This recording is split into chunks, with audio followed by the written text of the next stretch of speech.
शेतकरी बंधू नमस्कार। आज आपण माननीय राहुल सुधाकर पाटील घोडगाव तालुका चोपडा जिल्हा जळगाव यांच्या स्वीटकॉर्नच्या शेतामध्ये आहोत। शेतकरी बंधूंनो, स्वीटकॉर्न म्हटल्यानंतर शेतकरी बंधूंच्या मनामध्ये थोडंसं वेगळी संकल्पना असते। एक तर साधा मका आणि मधुमका याच्यामध्ये नक्की काय फरक असेल तर खूप वर्षापासून ज्यांचा अनुभव या स्वीटकॉर्नच्या पिकामध्ये आहेत असे राहुल भाऊ आज आपल्या समोर आहेत आणि यांनी ऑर्डर सीड्सचा मधु या संकरित स्वीटकॉर्नची लागवड त्यांच्या शेतामध्ये केलेली आहे। आणि ही मधुची लागवड करत असताना त्याच्या बाजूलाच त्यांनी तुलनात्मक म्हणून इतर कंपनीचाही वाण लावलेला आहे। तर राहुल भाऊ समोर या। आपल्याला वाणाचं नाव नाही घ्यायचं, पण या मधुमध्ये आणि इतर वाणामध्ये प्रामुख्याने काय फरक तुम्हाला जाणवला? या आपल्या मधुची साईज चांगली आहे, हा उंची चांगली आहे मक्याची, हा, आणि दाण्यांची संख्याही चांगली आहे। शेतकरी बंधूंनो, आज आपण बघितलं तर एक वाण आपण बघतोय।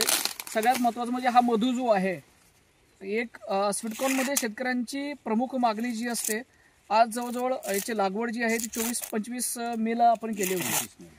तर हा जो मका आहे हा आपल्याला शेवटपर्यंत भरलेला दिसतोय। तुमच्या समोर हे कणीस तोडलेलं आहे, कणीस तोडल्यानंतर आपल्याला दिसतंय शेवटपर्यंत भरलेला हा मका आहे आणि कलर अतिशय जबरदस्त आहे। मकाची साईज जी आपल्याला पाहिजे ती साईज पण चांगली आहे आणि जो आपल्याला दुधाळ अवस्थेमध्ये आपण हा स्वीटकॉर्न काढतो तरी दुधाळ अवस्थे आपल्याला दिसते। अतिशय जबरदस्त असं हे स्वीटकॉर्नचं वाण आपल्याला दिसतंय। मधु 11 कणीस जर आपण बघितलं तर बिट्टी लहान आहे आणि दाण्याची संख्या जास्त आहे, वजनाला अतिशय चांगला आहे। हा जो स्वीटकॉर्न आहे हा आपण दुधाळ अवस्थेमध्ये काढतो। जर आपण बघितलं तर हा मॅच्युरिटी स्टेजला आहे। शेतकरी बंधूंना आपण थोडंसं मधून याला कट केलेलं आहे, तर तुम्ही बघू शकता कॅप्सूल आकाराचे दाणे तुम्हाला दिसत आहेत याच्यामध्ये। जबरदस्त हा जो आकार आहे, राहुल भाऊ तुमच्या हात समोर करा, मी त्यांच्या हातामध्ये ठेवतोय। तर दाणे बघू शकता जबरदस्त आहे, त्याचे कॅप्सूल आकाराचे दाणे तुम्हाला दिसतील आणि वजनालाही जबरदस्त असणारा हा वाण मधु 11 ऑर्डर सीड्स या कंपनीचं हे वाण आहे।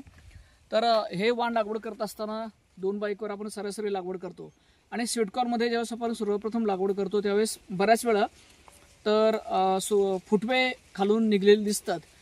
अशा वेळेस शेतकरी बंधूंनी विळ्याने सुरुवातीच्या अवस्थेमध्ये मूळ झाड सोडून बाकीचे फुटवे काढून घ्यायचे असतात आणि याच्यामध्ये आयसोलेशन डिस्टन्स जो आहे तो आपला साधा मका आणि याच्यामध्ये जर आपण ठेवलं तर याच्यातला गोडवा वाढतो। स्वीटकॉर्न लागवड करण्याची वेळ जी असते ती 15 मे ते 15 डिसेंबरच्या दरम्यान आपण स्वीटकॉर्न लागवड करू शकता। याच्यामध्ये पावसाळ्यातला स्वीटकॉर्न आणि हिवाळ्यातला स्वीटकॉर्न याच्यामध्ये गोडव्यामध्ये फरक पडू शकतो। जेवढा पाऊस जास्त तेवढा वेळेस याचा तुम्हाला गोडवा चांगला पावसाळ्यामध्ये भेटेल, तुलनात्मक थोडासा गोडवा हिवाळ्यामध्ये कमी पडलेला दिसतो। तर असे स्वीटकॉर्न वाण जे आहे, आज हा प्लॉट जरी तोडणीला आला असेल 75-80 दिवसामध्ये याची पहिली तोडणी होते, 90 दिवसापर्यंत हा मॅच्युरिटीच्या प्रमाणे तुटत राहतो, परंतु तोडणीला आल्यानंतर सुद्धा याचा जो चारा आहे हा चारा दुभत्या जनावरांकरता फॅट वाढवण्याकरता सुद्धा वापरला जातो। आपण म्हणू शकतो की बहुउपयोगी असं हे पीक आहे, ज्याला आपण मधुमका या नावाने ओळखतो। तर हे मधु 11 हे स्वीटकॉर्न ऑर्डर या सीड्स या कंपनीनं आपल्याकरता दिलेलं आहे। तर शेतकरी बंधूंनी या वाणाची लागवड करायला काही हरकत नाही।